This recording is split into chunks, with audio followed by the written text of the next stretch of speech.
समय से काफ़ी देर हो रहा है, लेकिन फिर भी हम इस बात को समझ सकते हैं कि आपदा की एक स्थिति थी, इस कारण विलम्ब हुआ, ये मानता हूँ मैं।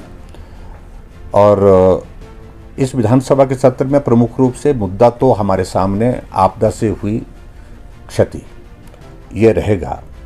जिंदगियां चले गई, 400 से ज़्यादा लोगों के हज़ारों घर चले गए, बेघर हो गए लोग, उनको किस प्रकार से घर मिलेगा।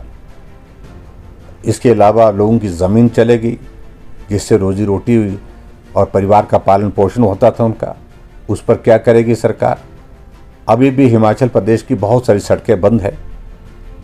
सेब ऐसी स्थिति में मार्केट तक पहुंचाना कठिन हो गया और लोग सेब को नाले में फेंक रहे हैं। उस पर सरकार का क्या कहना है? उल्टा उस पर जुर्माना लगा दिया जिसने सेब फेंके थे। अपने बगीचे के सेब उसने नाले में फेंके और वो वीडियो उनको जो कहीं सोशल मीडिया में आया उनको पसंद नहीं आया। अब जो पसंद की बात इस तरह की सोचते हैं तो मैं समझता हूँ कि ये बहुत दुर्भाग्यपूर्ण स्थिति है कि इतनी छोटी और इतनी नीची हरकत पे सरकार चले गई है। आज तक कभी नहीं हमने देखा। ऐसी घटनाएं एक नहीं अनेकों होती हैं और उस व्यक्ति ने खुद कहा है कि विवश होकर के जब सड़क बंद थी तब जाकर के हमको अपना सेब सड़ गया जो फेंकना पड़ा, और उसकी वीडियो अगर बना दी तो क्या गुनाह हुआ। हकीकत तो हकीकत है। सरकार सड़कें नहीं खोल पाई, अभी तक नहीं खोल पाई। लोग खच्चरे पहले ज़माने में रखते थे, अब तो खच्चरे भी नहीं। अब लोग अपनी पीठ पर सेब उठा करके सड़क तक पहुंचाने, जहां तक खुली है सड़क वहां तक पहुंचाने की कोशिश कर रहे हैं। इस प्रकार की परिस्थिति है और गारंटी के बारे में बिल्कुल गारंटीड बात होगी हमारी ओर से। हम पूछेंगे और जवाब दें। सरकार 9 महीने का कार्यकाल पूरा हो गया। ये 9 महीने का क्या 10वां महीना पूरा होने जा रहा है और 10 महीने में 10 वर्ष पीछे चला गया हिमाचल। और ऐसे इसके अतिरिक्त और चीज़ों को लेकर के जो मुद्दे हैं, कानून व्यवस्था है, उस पर चर्चा होगी। और कानून व्यवस्था के अतिरिक्त कानून व्यवस्था की घटना ताज़ा आपने अभी हाल ही में देखी है और पिछले कल वो पूरे मीडिया में काफ़ी वायरल हुई है वो वीडियो। एक महिला मुख्यमंत्री के गृह जिले में जिसके मुंह पे कालिक पोत दी गई और उसके बाद बाल काट दिए गए और उसके बाद घुमाया गया। ये परिस्थिति कानून व्यवस्था की है हिमाचल प्रदेश में। गोलीबारी दिन दिहाड़े हो रही है और हत्या की घटनाएं इतनी ज़्यादा हो गई जिसकी हम कल्पना नहीं कर सकते हैं। और गुंडा राज के साथ साथ में जो माफिया राज जिसको मैं कह सकता हूँ वो खुलेआम घूम रहा है, पनाह मिल रही है उसको। ऐसी एक नहीं बहुत सारी चीज़ें हैं। अब जहाँ तक इस सत्र की बात है, मुद्दे हमारे पास इतने ज़्यादा हैं। जो संस्थान खोले थे, चलाए थे, उन संस्थानों को बंद करने का क्रम अभी 10 महीने सरकार के बीत जाने के बावजूद भी चला हुआ है। इन तमाम मुद्दों को लेकर के बात करनी है। बिजली का किराया कम करने के लिए बोला था, कहा था कि 300 यूनिट फ्री देंगे, लेकिन बिजली का किराया बढ़ा दिया। बिजली के टैरिफ जो इंडस्ट्रियल सेक्टर के लिए बढ़ाने के बाद ये स्थिति बन गई उसमें कि वे इंडस्ट्री छोड़ करके जाना चाह रही है हिमाचल प्रदेश से।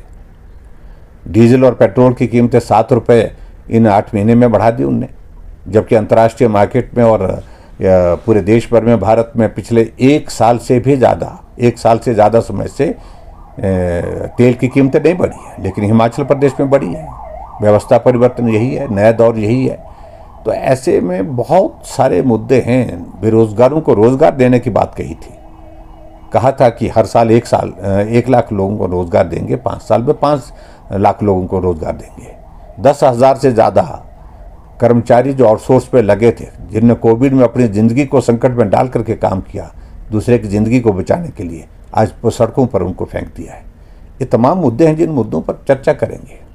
कोई इसमें आपत्ति थोड़ी है। इसमें मैं पहले ही कह रहा हूँ, स्पष्ट कह रहा हूँ कि हमने हिमाचल प्रदेश में काम किया है और हिमाचल प्रदेश में जो विकास 5 वर्ष में हुआ है, लोग आज उसको याद कर रहे हैं।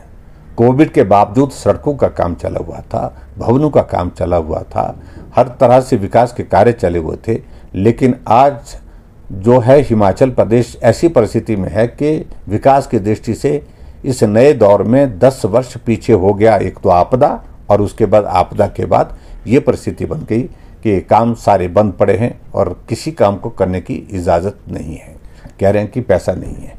और मुख्यमंत्री ने तमाम बातों को लेकर के जवाब दें। जहाँ तक श्वेत पत्र की बात है, मुझे मालूम है क्या करेंगे। प्रधानमंत्री जी के दौरे का जिक्र करेंगे कि खर्च कर दिया उस पर, और मुझे मालूम है क्या करेंगे, जिक्र करेंगे 75 ईयर्स ऑफ हिमाचल प्रदेश हमने एक इवेंट के रूप में मनाया, लोगों को उसके साथ कनेक्ट किया, उसका जिक्र करेंगे। हमने इन्वेस्टर्स मीट की है, उसके बारे में बात करेंगे। कल क्या बात होनी है, परसों क्या बात होनी है, उसमें जब भी आएगा वो श्वेत पत्र में पहले ही कह रहा हूँ। लेकिन काम किया है हमने। बल्क ड्रग फार्मा पार्क लाया, पूरे देश में 3 मिले और एक उनमें से हिमाचल प्रदेश के ऊना में मिला। हमने मेडिकल डिवाइस पार्क लाया, 3 मिले पूरे देश भर में, एक हिमाचल प्रदेश में नालागढ़ में लाया। और यहाँ आज दौर ऐसा है कि जिस तरह की यहाँ पर जो दादागिरी चल रही है, जो इंडस्ट्रियलिस्ट को तंग किया जा रहा है, परेशान किया जा रहा है, अंधाधुंध वहाँ उनको परेशानी के इस दौर में से गुजरने के बाद वो विवश हो करके हिमाचल से पलायन कर रहे हैं। बहुत सारी इंडस्ट्री चले गई और बहुत सारी इंडस्ट्री जाने की तैयारी कर रही है। जायज़ है आपको देखिए, इससे कुछ नहीं फर्क पड़ने वाला। क्या वर्तमान सरकार कर्ज के बिना सरकार चला सकती है? क्या इन्हें ये 9 महीने के कार्यकाल में कोई कर्ज नहीं लिया?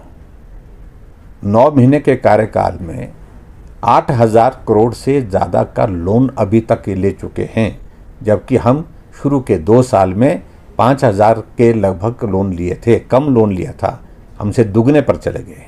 अभी आगे का दौर क्या आता है वो मालूम पड़ेगा। तो इसलिए जो वो कर रहे हैं वो अनावश्यक रूप से ध्यान बांटने की कोशिश कर रहे हैं।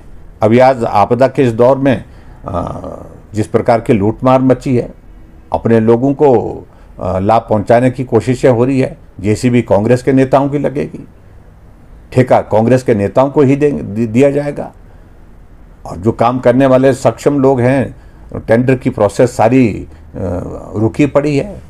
तो इस तरह से जो काम करने की कोशिशें हो रही हैं, पूरा हिमाचल उस काम के अंदाजे को देख रहा है। और इसलिए अब की बार विधानसभा के सत्र में वक्त मिला तो इन तमाम मुद्दों पर चर्चा होगी।